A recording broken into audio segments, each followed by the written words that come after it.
Hello and welcome to Recovery Talks. My name is Dennis Dutra and I'll be hosting this episode. This is a television show made by the recovery community for the recovery community.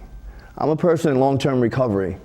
What that means for me is I haven't touched drugs and alcohol since May 17th, 2011. As a result of that, my life has become considerably improved. Today's guest, George O'Toole. I'd like to welcome you, George. Thanks, Dennis. Thanks for having me. Yeah, well, I'm a person in long-term recovery, and what that means for me is that I haven't had any reason to use or abuse drugs or alcohol since July 27th, 2010. And because of that, my life has become wonderful. The things that I'm eligible to do today in recovery, pay bills, taxes, vote, go see a doctor, live life as a normal person would live. And it's all due to recovery. And recovery is possible for anyone, no matter how old or how young, as long as you're willing to seek it. I can definitely identify with that, George, as you know. And I would just like for you to tell us a little bit about yourself and how you came to be here. I started using drugs and alcohol when I was a young guy, like 8 years old. My father owned a bar, and it was always around. It was available to me, and I would go into alcohol, and by the time I was 16, I believe, now that I look back, that I was a full-fledged alcoholic by the time I was 16. Drugs would become a part of that by the time I was like 17. My life became unmanageable, and at the time I thought my life was totally manageable. I thought it was everybody else. I'd get arrested and I'd blame the other person that I was with. It was everybody else's fault but my fault, okay? I didn't know how to feel, and I didn't know how to socialize. The only place I became comfortable was in a prison cell. I didn't know how to live on the outside in society. I didn't know how to do simple things, wash clothes. I didn't know how to really pay bills. I didn't know how to run a whole household or shopping or things like that for the longest time. The only time I could survive was when I was in prison. And for a long time, I thought this was normal. I took this as being normal. Well, I see a totally different person sitting here with me today. I see you on a regular basis, and the person you just described to me is not the person that I know today. Can you tell us some of the things that you did to improve upon yourself and how you found recovery? Well, I found recovery when I was still in prison, and basically, I got tired of being alone, and I didn't understand what it was, and I just stopped using. But it wasn't enough. I still felt empty, and I didn't know why. I went on to be released from prison, and I would stay clean for the next 9 years. And that was 5 years inside and 4 years outside. And during that time, I learned about 12 steps programs, and in those 12-step programs, that helped me a lot. But also during that time, I put myself on a pedestal where, okay, I got this, I had so much time clean that I didn't need to do the things that were asked of me or recommended that I do. And as a result of that, I turned to my old ways. And my old ways are drinking and drugging, and I ended up back in prison. So when I went back to prison, for the first time in my life, I was suicidal. And I didn't, I just didn't want to face another day alive. And I was willing to do whatever it took to end my life.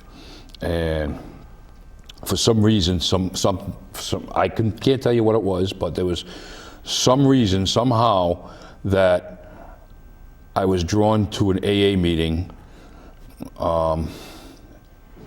while incarcerated. And this meeting, this 12-step meeting, had people there that were in recovery.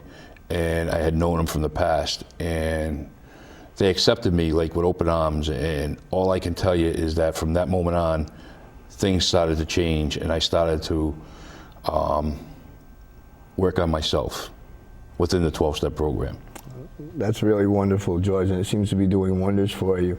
I wanted to ask you, some of the barriers that you faced coming out of prison, some of the barriers to recovery. What kind of barriers did you face, and what did you do to overcome them? What resources did you use?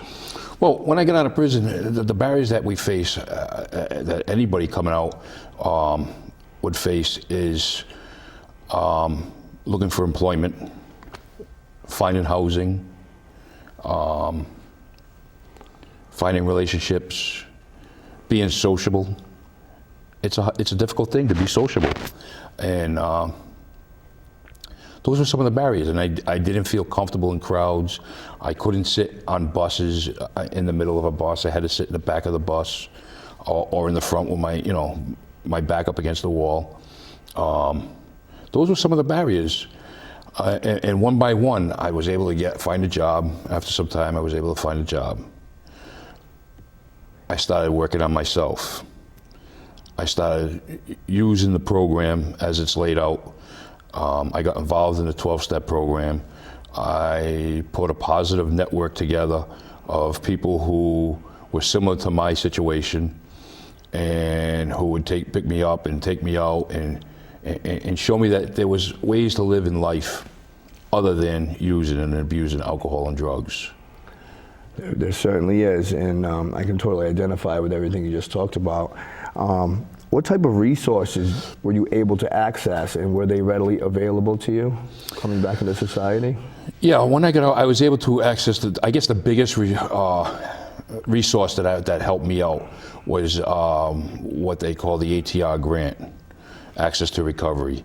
And what that allowed me to do was not only go into a program, but also after the program, completion of the program, was get into a sober house and sober living. And it helped me pay for a bus pass. It helped me pay for mental health. It helped me pay for counseling, continued outpatient counseling. All these things added up. It didn't have to come out of my pocket. And at the same time, when I did find a job, I was able to put money away. And as I put money away, I was able to build up money to get my license back, my driver's license.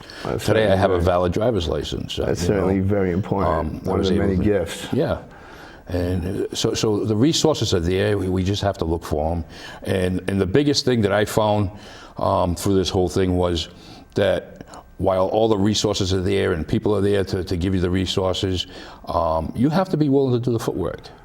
Absolutely. If you do the footwork, and at times it gets discouraging because sometimes you'll get kicked in the face, and it may be 2 or 3 times before something positive actually does happen, but it will happen. You just have to keep jumping up. You have to keep getting up and walking forward. It certainly will, and I think as long as we don't give up, no matter what, there will be victory on the other side for us. I just wanted to ask you, do you incorporate any other types of programs into your recovery process? Is there anything other than a 12-step fellowship that you utilize to help you sustain your recovery?